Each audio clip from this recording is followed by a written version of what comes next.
Hello students, you are welcome to study of mathematics. In this video we are going to solve class 10th maths sample question paper which is issued by CBSE. Basic code is 241. तो basic जो sample paper है उसका part A करने वाले हैं। Part A में question number 1 से 16 तक है। सभी क्वेश्चन 1 मार्क के हैं। Each question carrying 1 mark. Question number 1 to 16 जिसमें से 5 क्वेश्चन में इंटरनल चॉइसेज आपको मिलेंगे। Internal choice means or part आपको मिलेगा, मीन्स 16 और 5 आर पार्ट 21 क्वेश्चंस इस वीडियो में हम लोग करने वाले हैं। तो आइए वीडियो को शुरू करते हैं। शुरू करने से पहले कितने क्वेश्चंस आते हैं इसका पैटर्न मैं इसके पहले वाले वीडियो में आपको समझा चुका हूं, जिसे हमने सॉल्व किया था। Standard code 041 part A question number 1 to 16, उसमें सब कुछ मैंने डिटेल में बता दिया है। कैसे क्वेश्चंस आते हैं, कितने मार्क्स के आते हैं, कैसे आपको अटेम्प्ट करना है। तो आइए आज हम लोग सॉल्व करने वाले हैं basic question paper part A question number 1 to 16। So question number 1 is express 156 as the product of prime factors. You have studied in first chapter fundamental theorem of arithmetic. Means any composite number can be written as product of their prime factors. अगर कोई भी composite number है तो उसको prime factors, prime numbers के factor के form में multiply करते हुए आप लिख सकते हो। तो यहाँ पे सिंपली फैक्टराइज करना है, जैसे कि आप लोग क्लास 6 से क्लास 5 से करते आ रहे हो। इसके प्राइम फैक्टर्स निकालने हैं। अगर आपको सीधे नहीं आ रहा तो साइड में ऐसे कर लेंगे। 156 का प्राइम फैक्टर प्राइम नंबर से डिवाइड करते हैं। 2 7 जा 14, 8 जा 16, ठीक है। 2 3 जा 6, 9 जा 18। अब देखिए 2 से डिवाइड नहीं होगा। इसके बाद चेक करेंगे 3 से। 3 1 जा 3, 3 3 जा 9। इसके बाद 13 खुद प्राइम होता है, 13 से ही डिवाइड होगा। तो इसके फैक्टर्स क्या हो गए?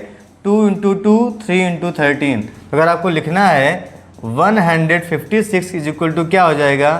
2 × 2 × 3 × 13। जो सेम प्राइम नंबर है उसको एक ही बार लिखते हैं। तो 2 की स्क्वायर हो गया, ये × 3 हो गया, ये 13 हो गया। यही इतना आपको करना था बस। This is your final answer. बस फैक्टराइज करना था। फैक्टराइज करने के बाद अगर 2 हो गया, 3 हो गया, जितनी बार आ रहा है उतनी बार पावर लगा दो, आपका आंसर हो जाएगा। नोट कर लें। Now question number 2 is write a quadratic polynomial. Quadratic polynomial आपको बनाना है। Sum of whose zeros is 2। You know that quadratic polynomial है तो उसके एटमोस्ट 2 जीरोज होंगे, जिसको आप अल्फा और बीटा भी बोलते हो। तो अल्फा और बीटा का सम गिवन है 2 एंड प्रोडक्ट इज -8 और मल्टीप्लाई करेंगे तो -8 मिलेगा, ऐसा आपको दिया है। तो क्या फाइंड करना है?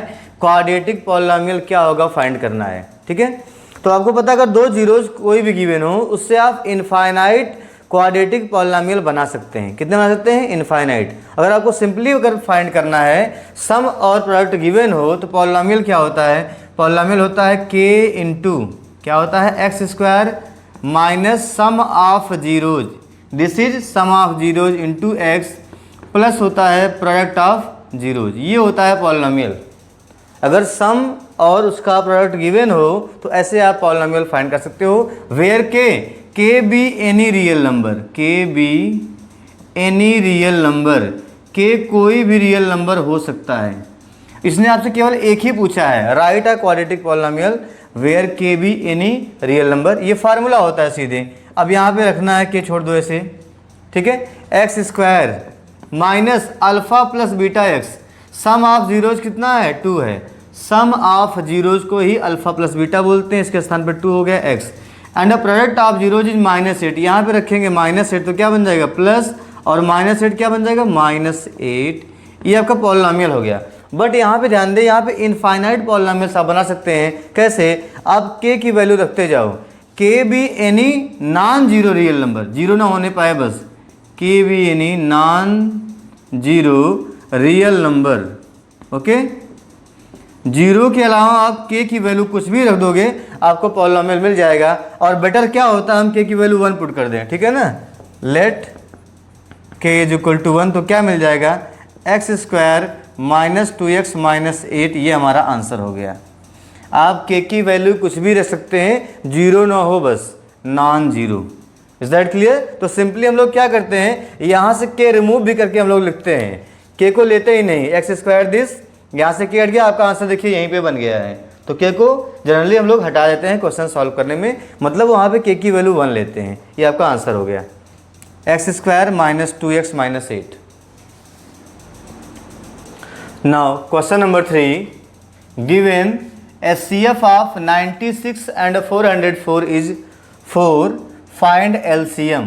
आपको पता होना चाहिए, अगर दो नंबर आपके पास है और LCM या HCF में कोई एक गिवन है तो आप दूसरा फाइंड कर सकते हैं। कैसे?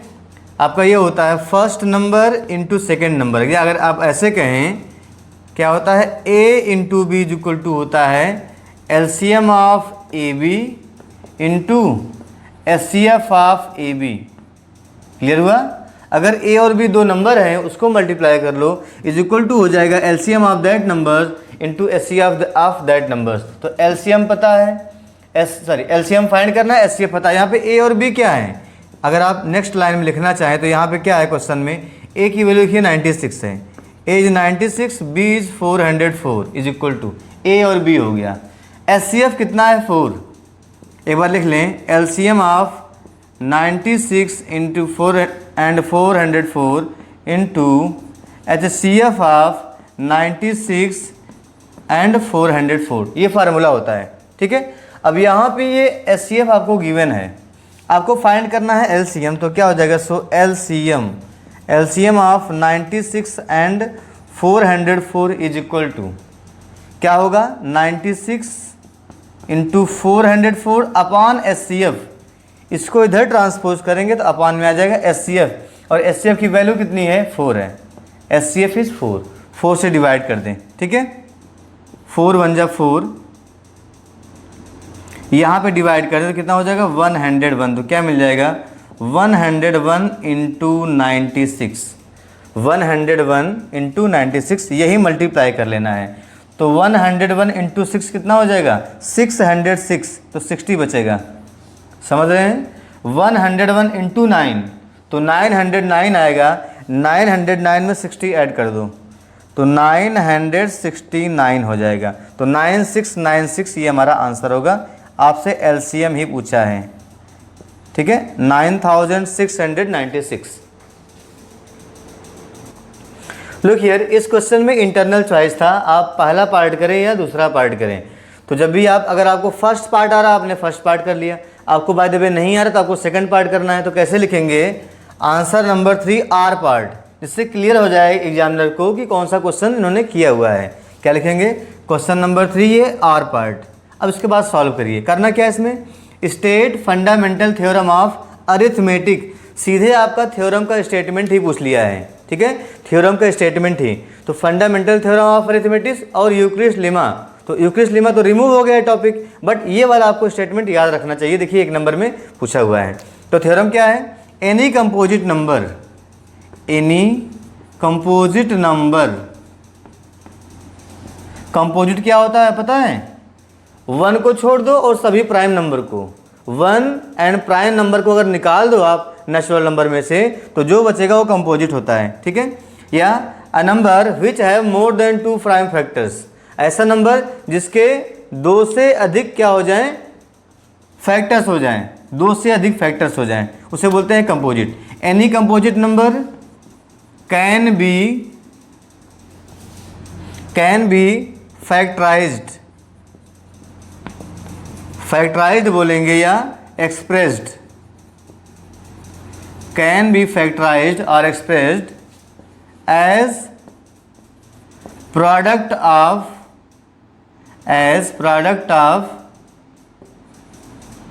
There primes,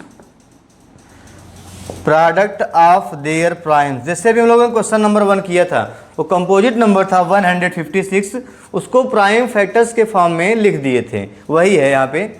any composite number can be factorised और expressed as product of their primes इस फॉर्म में लिख सकते हैं। बस ध्यान क्या देना है यहाँ पे, आर्डर से मतलब नहीं है, क्या लिखेंगे, apart from the order, apart from the order that the prime factors, that the prime factors occur. ठीक है, किस आर्डर, मतलब यहाँ पे जो आर्डर लिखते हैं कि पहले 2 लिखना है कि पहले 5 लिखना है, आर्डर से कोई मतलब नहीं है, किसी भी आर्डर में लिखो उससे मैटर नहीं करता है, बट हमेशा प्राइम नंबर में आप कंपोजिट को ब्रेक कर सकते हो। एंड इसमें मेन पॉइंट एक और है, and the prime factorisation is unique, prime factorisation is unique. ठीक है, ये छूट गया था पॉइंट, इज यूनिक, समझ रहे हैं। कहने का मतलब अगर आप 27 का प्राइम फैक्टर करेंगे तो क्या मिलेगा, 3 इंटू 3 इंटू 3, इसके अलावा कोई नहीं मिलने वाला है, चाहे जो करे। इसी को बोलते हैं यूनिक।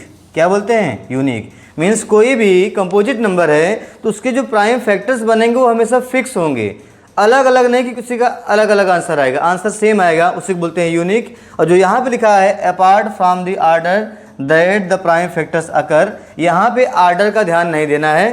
सपोज कर लो अगर लिखा है 10 तो 10 को आप 2 इंटू 5 लिखिए या 5 इंटू 2 लिखिए, दोनों का मतलब सेम है, तो यहाँ पे आर्डर को बहुत ध्यान नहीं देना है। बट प्राइम फैक्टर्स जो आएंगे वो हमेशा सेम आएंगे, यूनिक होंगे। This is fundamental theorem of arithmetic, note कर लें। नाउ क्वेश्चन नंबर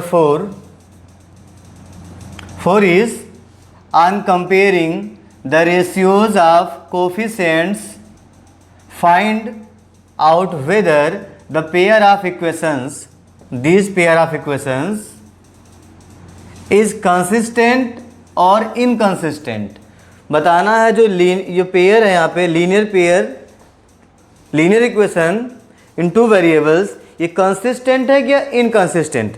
कंसिस्टेंट कब होता है, जब ये सॉल्व हो जाए। सॉल्व कब होता है, या तो यूनिक सोल्यूशन हो या इनफाइनाइटली मेनी सोल्यूशन हो। इस 2 केस में सॉल्व होगा, उसे बोलेंगे तब इक्वेशन क्या है, pair of equation, system of equation consistent बोलते हैं उसको।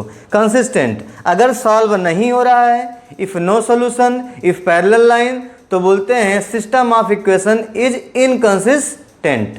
तो यहाँ पे क्या चेक करना है, comparing the ratios means A1/A2 B1/B2 C1/C2, यहाँ से चेक करना है। ठीक है, तो एक बार आप इक्वेशन कॉपी कर लो, ये हो गया। इज इक्वल टू 0 है, यहाँ पे कांस्टेंट टर्म कुछ नहीं है, आप 0 लिख सकते हो। ठीक है ना, स्टैंडर्ड फॉर्म में करना होता है। 3x + 4y - 20 is equal to 0। तो कंपेयर करने के बाद क्या मिलेगा, कंपेयरिंग, किससे कंपेयर करते हैं, standard form of pair of linear equation in 2 variable means A1x + B1y + C1 = 0, A2x + B2y + C2 = 0 से कंपेयर करते हैं। ये है A1 B1 C1, देखें यहाँ से A1 आ गया है, यहाँ पे क्या है, कुछ ना हो तो 1 होता है, A1 हो गया 1, उसके बाद क्या होता है B1 = -2, C1 यहाँ पे था ही नहीं इसलिए 0 हो गया। ठीक है, नीचे वाला अगर इक्वेशन फर्स्ट है तो 1 हो गया, सेकंड है तो यहाँ पे 2 आएगा।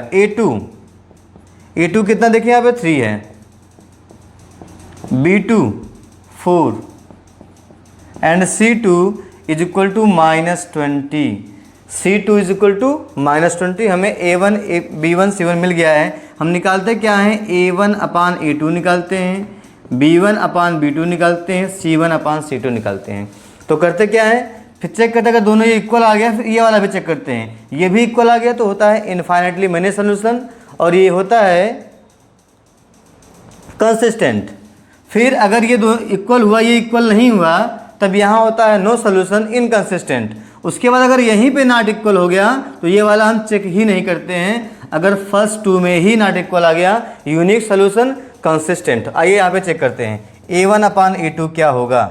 A1/A2 इक्वल टू देखिए क्या है 1/3, B1/B2 इक्वल टू -2/4 मीन्स -1/2। मैंने क्या कहा, अगर A1/A2 और B1/B2 नॉट इक्वल हो जाए, थर्ड आपको चेक ही नहीं करना है, चाहे यहाँ पे इक्वल हो चाहे ना हो, हमसे कोई मतलब नहीं है।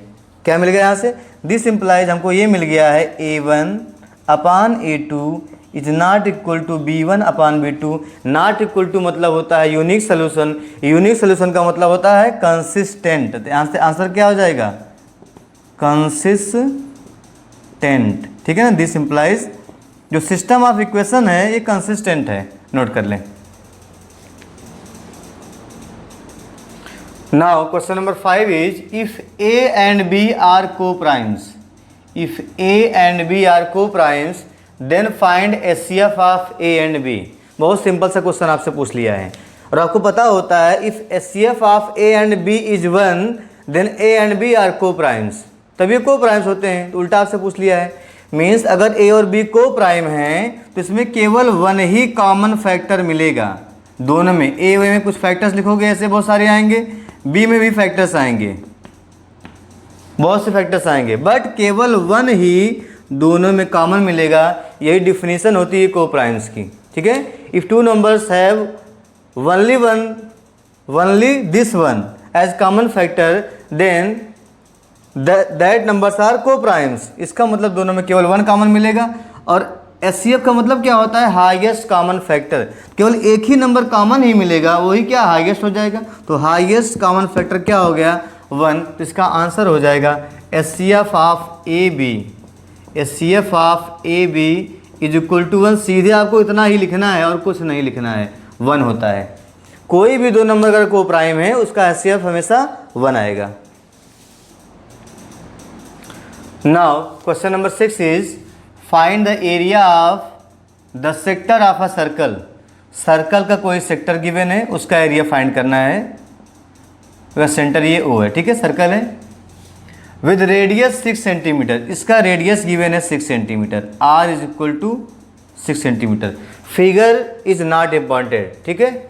If angle of sector is 60 degree, means जो सेंटर पर एंगल बन रहा है इस आर्क के द्वारा उसे बोलते हैं angle of sector.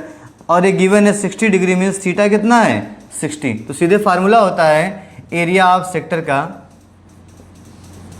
Area of sector क्या होता है? थीटा डिग्री अपान 360 डिग्री। जो एंगल ऑफ सेक्टर हो अपान 360 degree into pi R square, means area of circle.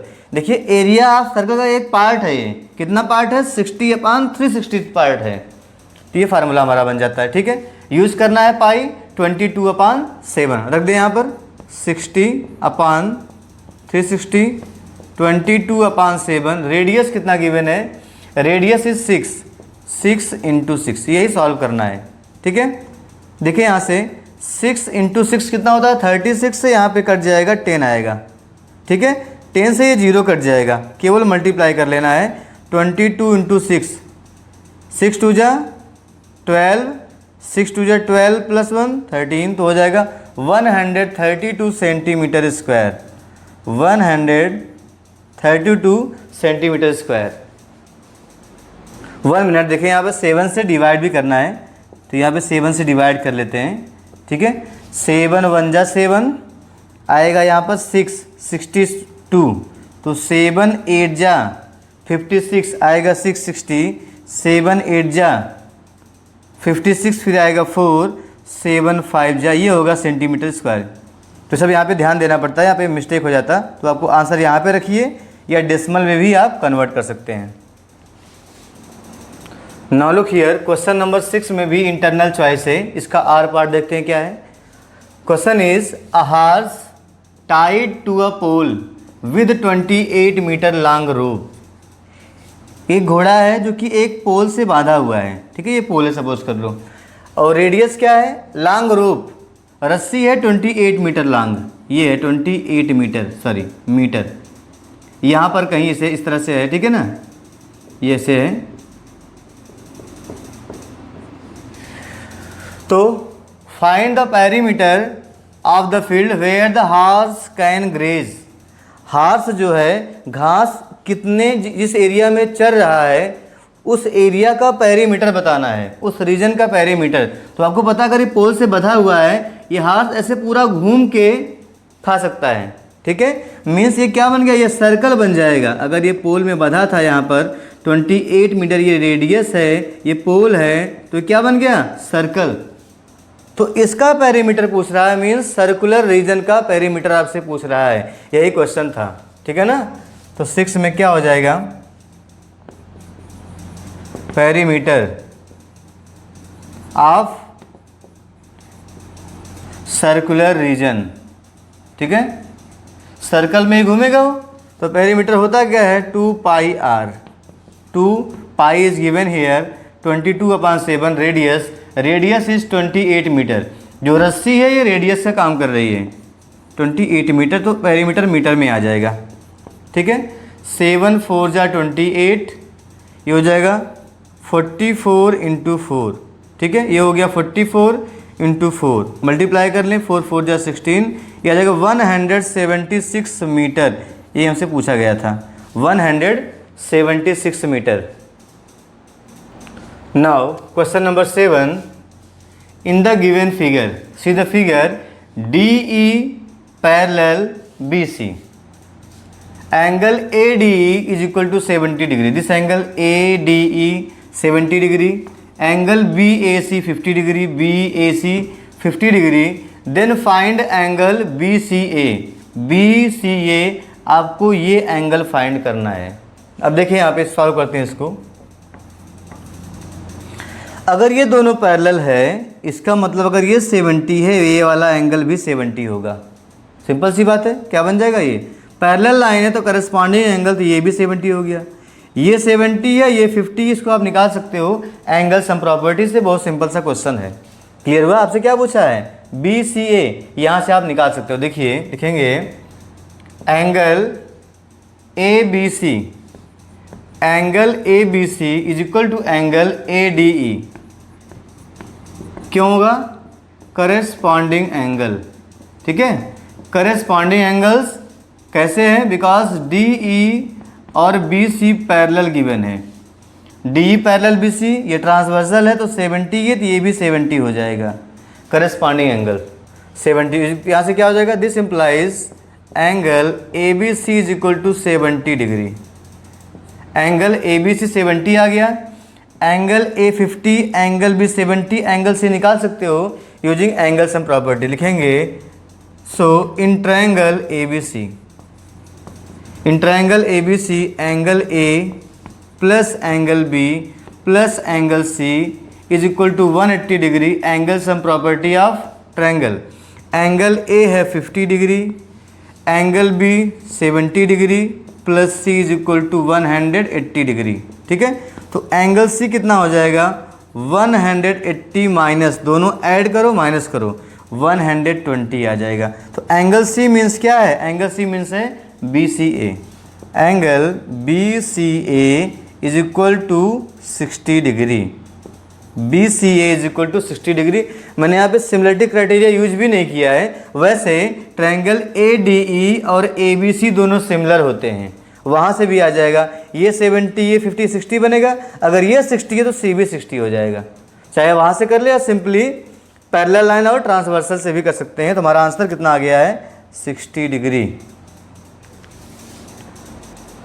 Now question number 7 or part. 7 में भी इंटरनल चॉइस गिवन है। In the given figure, see the figure AD is equal to 2 centimetre, BD is equal to 3 centimetre, AE 3.5 centimetre, AC 7, complete कितना है, 7 centimetre है। तो question है is DE parallel to BC। तो हमें पता करना है DE BC पैरेलल है कि नहीं। तो पैरेलल होना ना होना डिपेंड करता है किस पर, कन्वर्स ऑफ BPT या BPT पर। अगर दोनों का रेशो सेम आ जाएगा तो ये पैरेलल होगा, अगर दोनों का रेशो सेम नहीं आएगा तो पैरेलल नहीं होगा। क्या फाइंड करना है, AD upon DB, AE upon EC, if both are equal means DE divides AB AC in the same ratio, तो पैरेलल होगा DE पैरेलल BC। अगर सेम रेशो में डिवाइड नहीं करेगा तो नॉट पैरेलल, यही करना है। तो यहाँ पे AD BD गिवन है, AE बट हमें EC नहीं पता है, EC आप फाइंड कर सकते हो। देखिए क्वेश्चन नंबर 7 का आर पार्ट। तो दोनों में से कोई एक ही आपको एग्जाम में करना होगा जो आपको आसान लगे, ठीक है, आर पार्ट। तो पहले निकालते हैं सी कितना होगा। सी ई इज इक्वल टू, देखें पूरा पूरा ए सी में से अगर माइनस कर दें ए तो हमें सी तो मिलेगा। ए सी माइनस ए तो क्या आ जाएगा सी। ए सी 7, ए कितना है 3.5 तो मिल गया कितना 3.5 सेंटीमीटर सी ई, 3.5 सेंटीमीटर ये भी आ गया। क्लियर हो गया। अब फाइंड करते हैं A D upon B D कितना होगा। ए डी मीन्स 2/3 हो गया। एंड फाइंड कर लेते हैं ए ई अपॉन ई सी। ए ई था 3.5 और ई सी भी कितना है 3.5 तो कितना आ गया 1 आ गया। अब यहाँ पे देखें 2/3 आ रहा है, यहाँ पे 1 आ रहा है, दोनों इक्वल नहीं है। देखेंगे this implies A D upon B D is not equal to A E upon E C. अगर इक्वल नहीं है तो पैरेलल भी नहीं होगा। D E is not parallel to B C. D E और बी सी आपस में पैरेलल नहीं है, ये हमारा आंसर हो गया।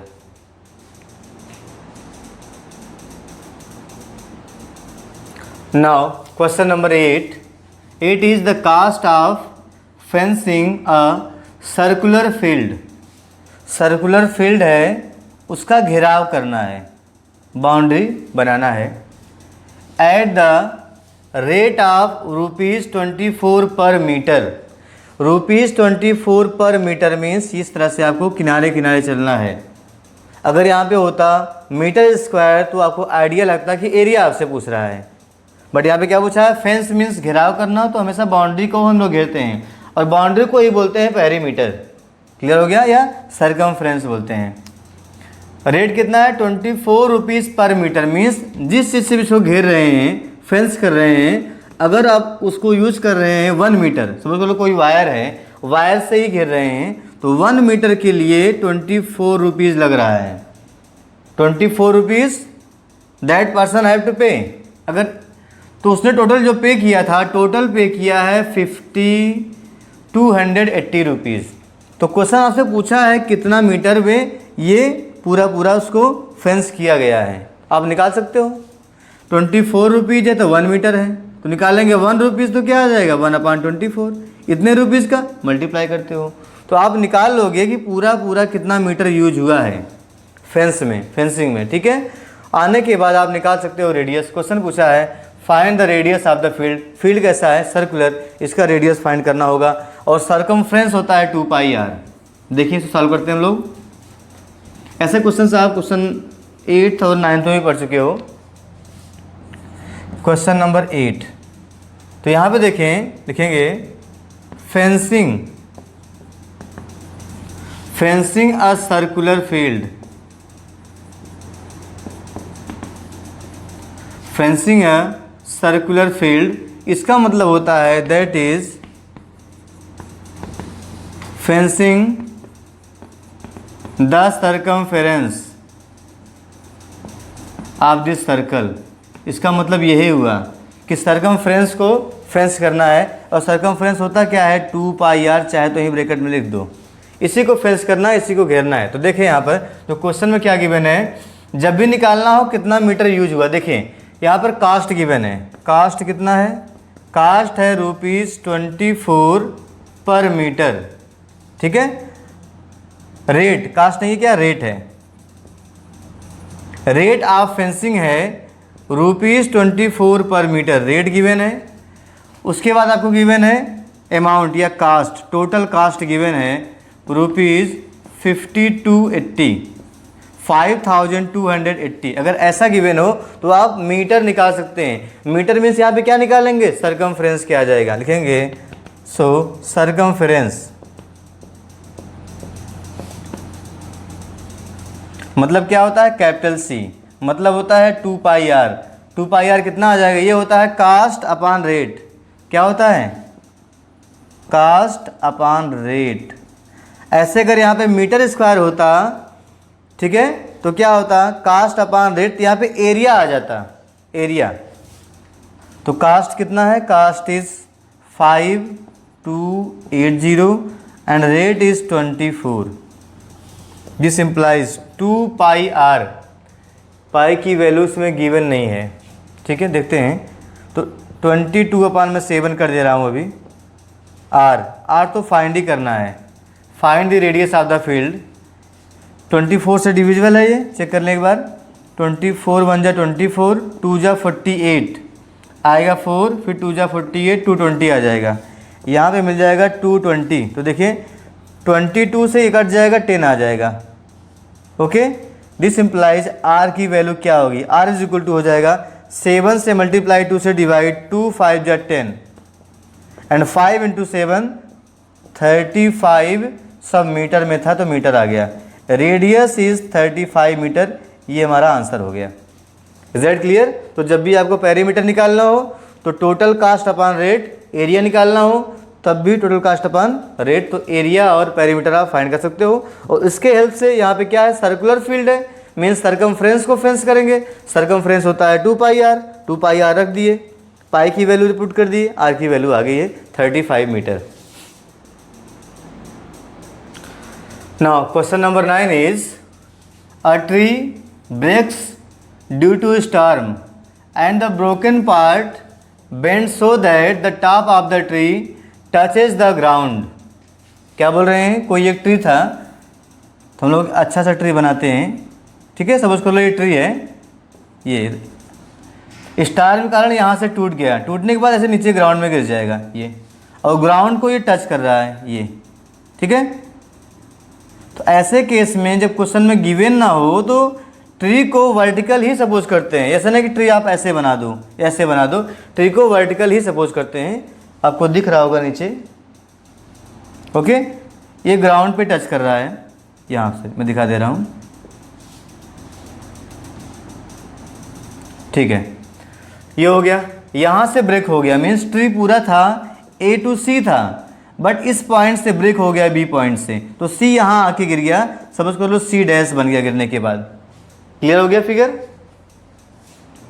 यहाँ पर पॉइंट A है और ये पॉइंट है C डैश, जहाँ पे ग्राउंड को टच कर रहा है, ज़मीन को टच कर रहा है।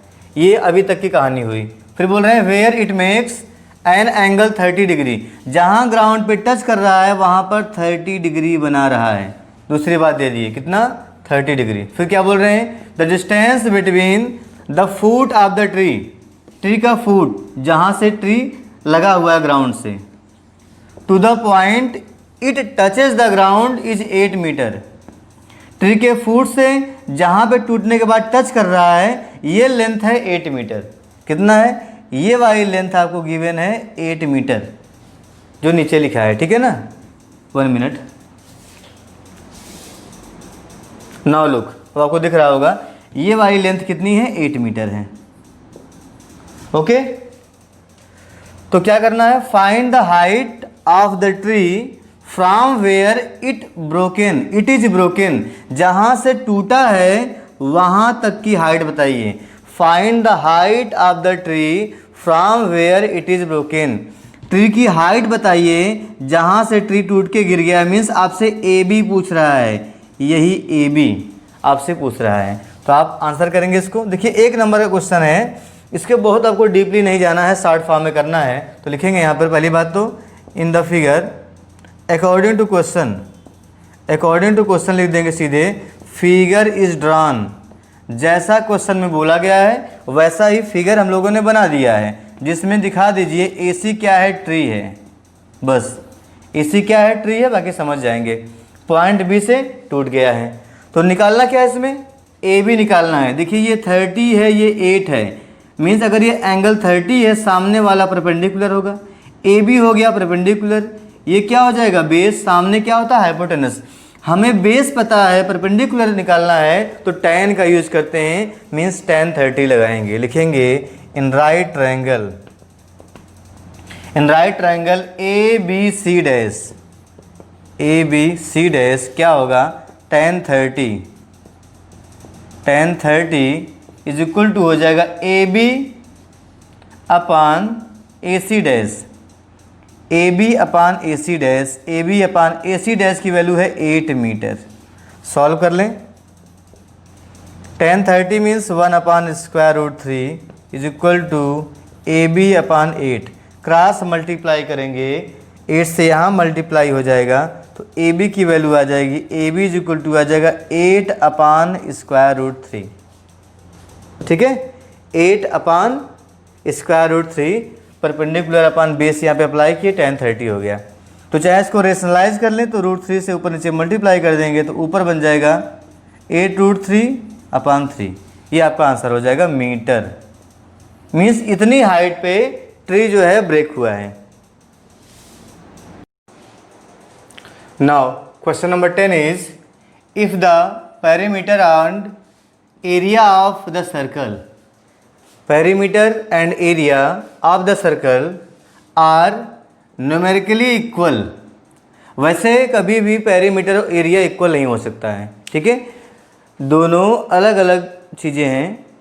तो कभी भी पेरीमीटर और एरिया आपस में इक्वल नहीं हो सकता है, बट न्यूमेरिकली हो सकता है। अगर केवल नंबर्स की बात करें, जैसे आप लिखते हो पेरीमीटर 12 मीटर और एरिया क्या लिखते हो, मीटर स्क्वायर, तो इस कारण से कभी इक्वल नहीं हो सकता है। यूनिट दोनों का चेंज है, बट नंबर्स केवल अगर बात करें तो इक्वल हो सकता है। ऐसा ही क्वेश्चन में बोला गया है, if the perimeter and the area of the circle are numerically equal then find the radius of the circle. Circle का रेडियस फाइंड करना है। ठीक है, क्वेश्चन नंबर 10 हम लोग सॉल्व कर रहे हैं। लिखेंगे according to question, according to question perimeter of circle, perimeter होता क्या है 2πr, perimeter means circumference, length of boundary, 2πr is equal to क्या है एरिया, एरिया होता है πr²। न्यूमेरिकली इक्वल है तो पाई से पाई कैंसिल हो गया, क्या मिलेगा 2r is equal to r²। ठीक है, या आप इसको लिखना चाहें तो क्या लिख लेंगे r² minus 2r is equal to 0। r से r काटते नहीं हैं, अगर आप काट देंगे तो एक रेडियस कम हो जाएगा, क्योंकि ये क्वाड्रेटिक है तो r की 2 वैल्यू आ सकती है, इसलिए कट नहीं करना है, फैक्टराइज करना है। इसको इधर कर दिए r² माइनस 2r। अब देखिए इसमें r कॉमन है, r ब्रैकेट में क्या बचेगा r माइनस 2, यहाँ से r कॉमन, यहाँ पे 2 बचेगा इज इक्वल टू 0। अगर 2 फैक्टर 0 है तो इसमें से कोई ना कोई एक तो श्योर 0 होगा।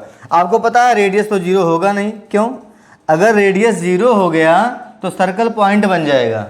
ठीक है, तो सर्कल बनेगा ही नहीं, इस मीन्स रेडियस 0 नहीं होगा, r 0 नहीं होगा, इसका मतलब ये वाला 0 होगा, r minus 2 is equal to 0। This implies r is equal to 2 unit. यहाँ पे यूनिट कुछ भी हो गिवन नहीं है, 2 यूनिट्स, सेंटीमीटर मीटर जो भी होगा, तो रेडियस क्या हो गया 2 units. Now question number 11, question is right the empirical relationship among mean, median and mode. Empirical relationship बताना है आपको, mean, median, mode. Mean simply mean, median और मोड में क्या रिलेशन होता है, वो क्या फार्मूला होता है आपको लिखना है। तो फार्मूला क्या होता है, काफ़ी लोगों को याद होगा, सब डिफरेंट डिफरेंट वे में याद करते हैं, तो मैं याद करता हूँ इस तरह से, mode is equal to 3 median minus 2 mean, mode is equal to 3 median minus 2 mean. इस ऑर्डर में क्यों याद कर रहा हूँ, क्योंकि एक ऑर्डर होता है, देखिए mean, median, mod, mean, median, mod. तो मॉड में देखिए 1, 3 माइनस 2 इज इक्वल टू 1 हो जाएगा, 3 माइनस 2 इज इक्वल टू 1, और ऑर्डर क्या होगा, उल्टा ऑर्डर होगा, मीन, मीडियन, मॉड, यहाँ पर 1, 1 कैसे आएगा 3 माइनस 2। तो इस तरह से आप याद कर सकते हैं, यही फार्मूला लिखना था। ठीक है ना, ऐसे लिखें, या आप चाहें तो यहाँ से फाइंड कर सकते हैं 3 मीडियन, कुछ लोग ऐसे भी याद करते हैं, 3 मीडियन इज इक्वल टू, इसको इधर कर दो, लिखते हैं mod plus 2 mean, mod plus 2 mean, यही तो होगा। या इसको अगर ठीक से ऑर्डर में लिखना चाहें, 2 मीन पहले कर दें, इसे 2 मीन प्लस मॉड, तो जो भी आप याद कर सकें। ठीक है, चाहे इसको याद कर ले चाहे इसको याद कर ले, फार्मूला एक ही है, कैसे भी इंटरचेंज करके आप लिख सकते हैं। तो यही आपसे पूछा गया था।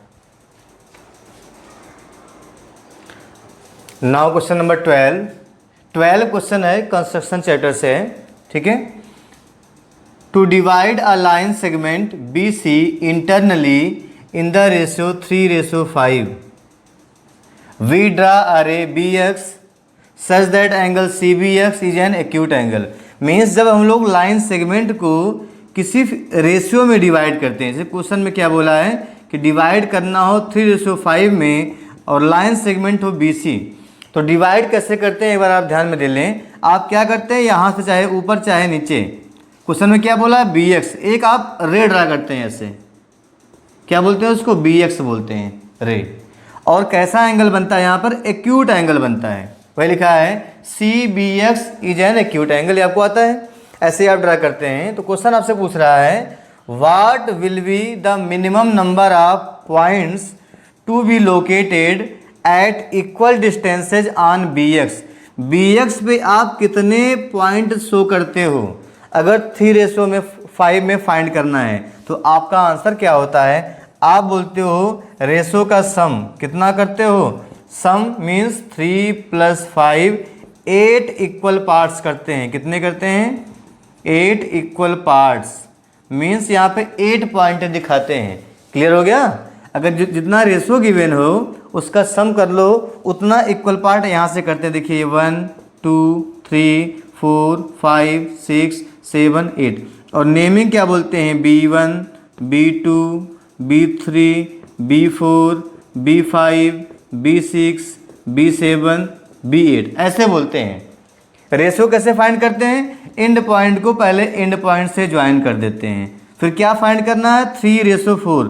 तो यहाँ का जो 3 पार्ट है मीन्स B3 से इसके पैरेलल लाइन खींच देते हैं। अगर ये पॉइंट P हो गया तो आपका बन जाएगा BP/PC 3:5। ये पूरा कंप्लीट कंस्ट्रक्शन होता है, बट आपसे कंस्ट्रक्शन नहीं करवा रहा है, केवल इतना ही पूछा है कितने आप पॉइंट लोगे।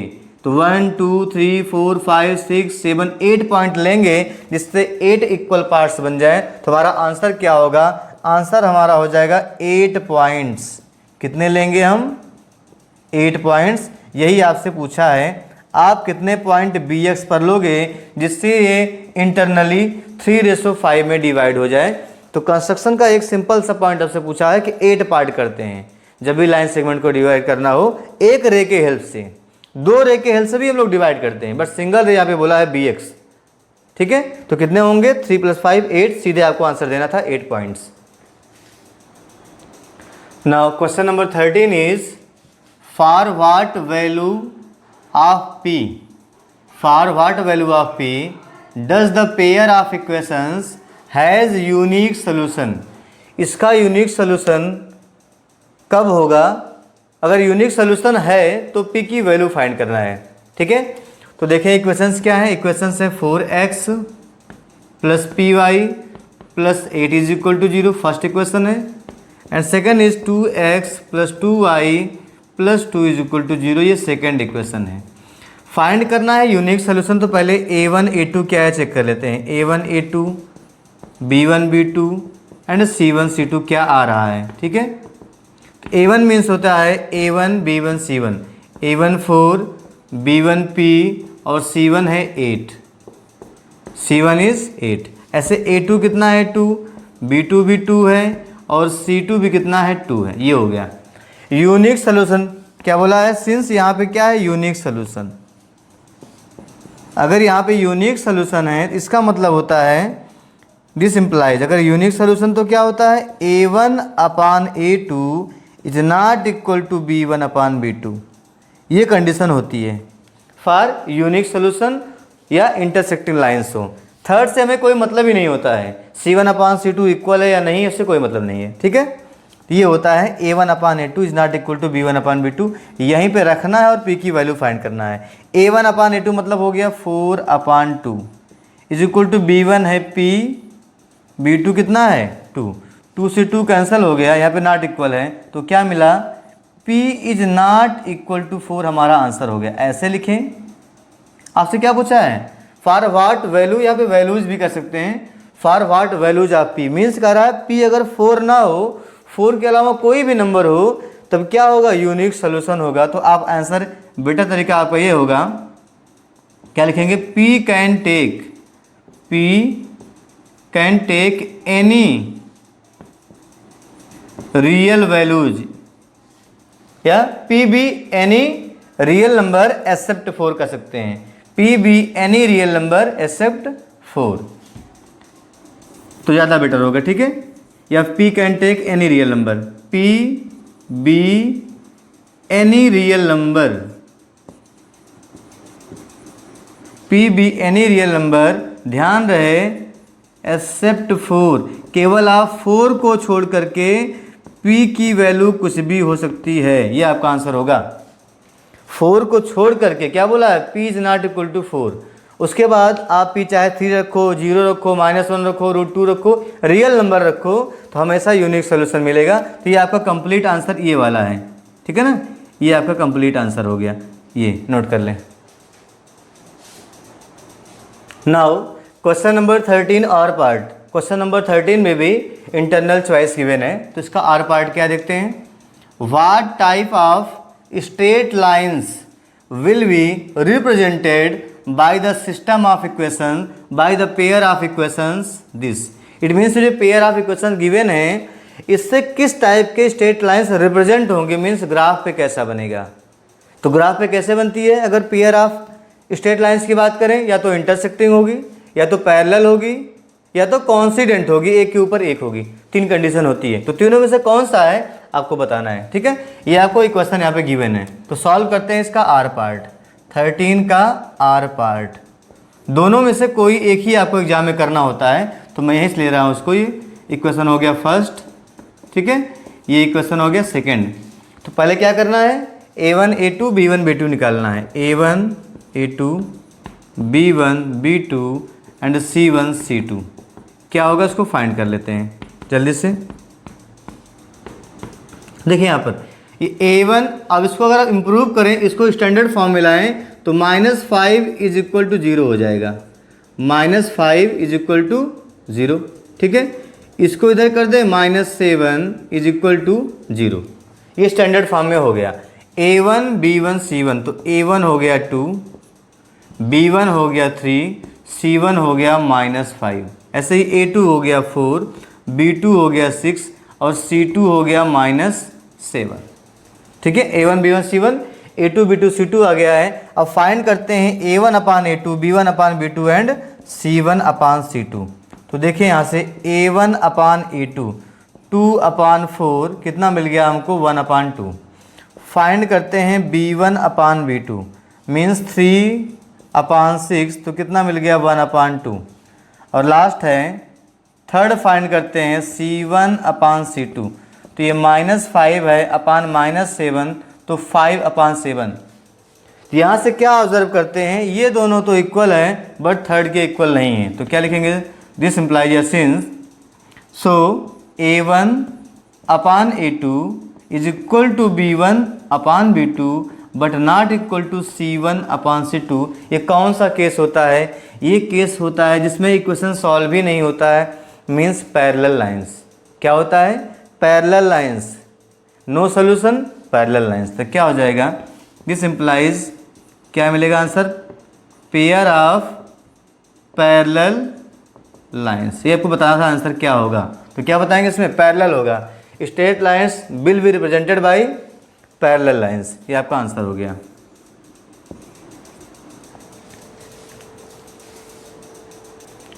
Now question number 14, a bag contains 3 red balls and 5 black balls. एक बैग में 3 रेड हैं और 5 ब्लैक हैं, तो लिख लेंगे number of red balls, number of red balls हैं 3 and number of black balls कितने हैं, 5 हैं। तो आप फाइंड कर सकते हैं, क्वेश्चन है a ball is drawn at random from the bag. तो बैग में टोटल कितने बॉल हैं, देखेंगे, so total number of balls, total number of balls कितने हो गए, 8 हो गए, ठीक। क्वेश्चन है a ball is drawn at random from the bag, what is the probability that the ball drawn is red. Red ball आने की probability क्या होगी अगर बैग से निकालें, तो क्या देखें, फेवरेबल आउटकम्स कितने हैं, 3, ये है टोटल आउटकम्स। पॉसिबल 8 बॉल्स उस बैग में हैं, उसमें से एक निकालना है, और निकालना कौन सा आपको, रेड। तो रेड आपके पास कितना है, 3 है। तो लिखेंगे hence probability of getting red ball, तो फेवरेबल आउटकम हो गया 3 रेड बॉल्स हैं, टोटल कितना है 8, 3/8 आपका आंसर हो गया। नोट कर लें। क्वेश्चन नंबर 14 और पार्ट, इसमें भी इंटरनल चॉइस है। अ डाई इज थ्रोन वंस, एक डाई को एक बार थ्रो किया गया, पासा को एक बार फेंका गया, पासे पे नंबर होता है 1 2 3 4 5 एंड 6। क्वेश्चन है what is the probability of getting a prime number when a die is thrown once, then what is the probability of getting a prime number. तो देखें इसका आर पार्ट है, तो लिखेंगे टोटल पॉसिबल आउटकम्स क्या होंगे, पहले आप लिख लें टोटल पॉसिबल आउटकम्स मीन्स क्या क्या आ सकता है अगर एक डाई को आप थ्रो करें। तो आपको पता है आर क्या होंगे, आर ये हो सकता है 1 आ जाए या 2 आ जाए, 3 4 5 6 मीन्स इन्हीं में से कोई ना कोई एक नंबर आएगा, इसे बोलते हैं टोटल पॉसिबल आउटकम्स। 1 2 3 4 5 6 में से आएगा। आपसे क्या पूछा है, प्रोबेबिलिटी पूछा है प्राइम नंबर की। देखें अब इसमें in which prime numbers are, इसमें प्राइम नंबर्स कौन से हैं, prime numbers are, prime numbers हैं 1 प्राइम नहीं होता है, 2 3 और 5 है, 2 3 एंड 5, ठीक है, ये हो गया प्राइम नंबर्स। बात समझ में आई। टोटल पॉसिबल आउटकम्स ये हैं, तो number of total possible outcomes counting में कितने हैं 6, और यहाँ पे क्या है in which prime numbers are 2 3 and 5।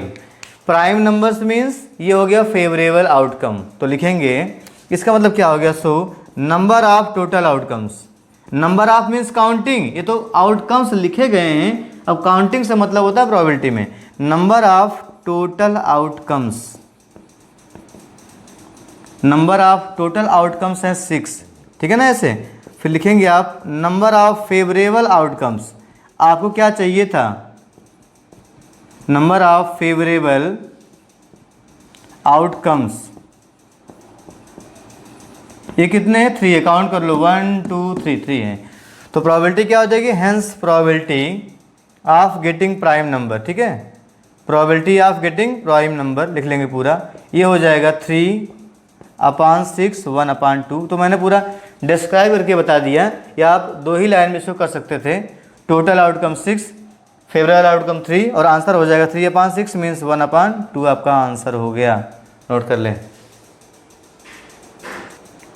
Now question number 15 is a tower stands vertically on the ground, कोई टावर है ग्राउंड पर है, वर्टिकली इस तरह से ये टावर है, ठीक है, ऑन द ग्राउंड, तो क्या है, from a point on the ground which is 15 metre away from the foot of the tower, tower से 15 मीटर दूर, ठीक है ना, टावर से 15 मीटर दूर कहीं एक पॉइंट, ये सपोज कर लो P है, ये टावर है AB, ठीक है, ये है 15 metre, 15 metre not centimetre, 15 metre है पॉइंट P, यहाँ से क्या है, देखें from a point on the ground which is 15 metre away from the foot of the tower, the angle of elevation, angle of elevation ऊपर बनता है, ठीक है ना, हॉरिजॉन्टल लाइन से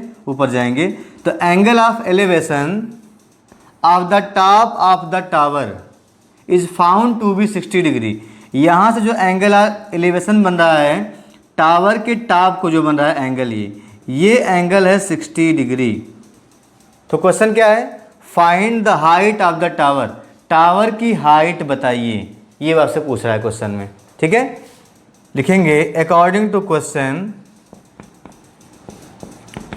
the figure is drawn, is that clear, figure draw कर दिए जिसमें क्या है, जिसमें ए बी टावर को शो कर रहा है, ए बी टावर को शो कर रहा है, ठीक है ना, ए बी इज टावर लिख सकते हैं ऐसा। तो देखिए राइट एंगल ट्रायंगल बनेगा, वर्टिकली है, इस पर मत जाइए जो ऐसे बना हुआ है, मीन्स देखिए ये 90 डिग्री ही बनाएगा आपका टावर, तो मैंने टावर की तरह यहाँ पे बना दिया है, तो राइट एंगल ट्रायंगल ही होगा। तो लिखेंगे in right triangle BAP, in right triangle BAP, यहाँ पे 90 डिग्री बन रहा है। तो यहाँ पे आप ट्रिग्नोमेट्री अप्लाई कर सकते हो। ये 15 मीटर है, आपको H निकालना है। 60 के सामने होता है परपेंडिकुलर, 90 के सामने होता है हाइपोटेनस। तो ये क्या, परपेंडिकुलर, ये है बेस, ये परपेंडिकुलर है, ये है बेस। तो आप ये tan लगाएंगे तो क्या आ जाएगा, tan 60 डिग्री,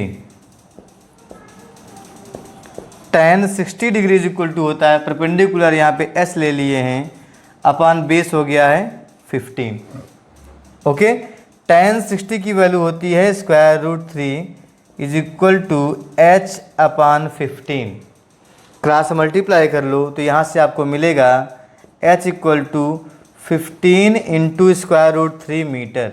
यही आपका आंसर हो गया। H means height of the tower, आप लास्ट में लिख देंगे height of the tower is equal to 15 √3 metre. ये हमारा आंसर हो गया, नोट कर लें। नाउ लास्ट क्वेश्चन है, question number 16। Probability of an event plus probability of the event E complement या नॉट ई बोलते हैं, ये कितना होता है, तो ये होता है 1। कैसे, क्या चीज़ें समझते हैं इसको। सपोज कर लो प्रोबेबिलिटी ऑफ गेटिंग 100% या probability of getting 100 mark out of 100। Suppose कर लो कोई स्टूडेंट है, उसको 100 मार्क्स की प्रोबेबिलिटी फाइंड करने की, कुछ लोग कह रहे हैं 10% है। क्या है, probability of getting 100 marks, probability of getting 100 marks कितने हैं, 10% कह रहे हैं। अगर आपसे हम पूछ लें probability of getting not 100 marks, तब कितना होगा। बात समझ रहे हैं, मीन्स किसी स्टूडेंट का 100 में 100 आ जाए, तो जो सर्वे बता रहा है, कुछ बच्चे बता रहे हैं कि 10% चांस है कि किसी स्टूडेंट का 100 में 100 आ जाएगा। ठीक है, तो अगर मैं पूछ लूँ 100 मार्क्स नहीं आने का क्या परसेंट होगा, तो आप बोलोगे 90, ये तो होगा। अगर 10% आने के चांस हैं, तो नहीं आने के चांस कितने हैं, 90%। क्लियर हुआ। अगर 1/10 आने के चांस हैं, तो 9/10 नहीं आने के चांस होंगे। मीन्स दोनों ऐड कर लो तो कितना हो गया, 100%। ये तो क्या है, आने के चांसेस, ना आने के, ई नॉट ई, दोनों का सम कितना होगा, 1 को ही 100% बोलते हैं। ठीक है ना, 10 + 90 100%। यही कॉन्सेप्ट यहाँ पर है। Probability of an event plus probability of not happening that event that is not E is always 1। तो ये हम लोग पार्ट ए बेसिक मैथ्स का सैम्पल क्वेश्चन पेपर का कंप्लीट कर लिए हैं 16 क्वेश्चन से, जिसमें 5 क्वेश्चन में इंटरनल पार्ट था, 21 क्वेश्चन हम लोग इसमें कंप्लीट कर लिए हैं। तो आज के लिए इतना ही, इस वीडियो में इतना ही। नेक्स्ट अब हम लोग इसके बाद स्टडी करेंगे केस स्टडी, जो कि पार्ट ए का ही है, सेकंड सेक्शन, नेम है केस स्टडी। उसमें 4 क्वेश्चन होंगे, 17, 18, 19 and 20। There are 4 case studies और सभी में 5 मल्टीपल चॉइस क्वेश्चन होंगे, 20 मल्टीपल्स होंगे, जिसमें इंटरनली आपको 4 अटेम्प्ट करना होगा। 16 क्वेश्चंस वहाँ पे बनेंगे, 16 मार्क्स का। अब इस वीडियो के बाद हम लोग उसमें पढ़ेंगे केस स्टडी। तो थैंक यू फॉर वाचिंग। अगर वीडियो आपको अच्छा लगा हो, यूजफुल हो, तो आप वीडियो को लाइक कर दें। सब्सक्राइब नहीं किए हैं चैनल को तो सब्सक्राइब कर लें और शेयर कर दें। Thank you, thanks a lot.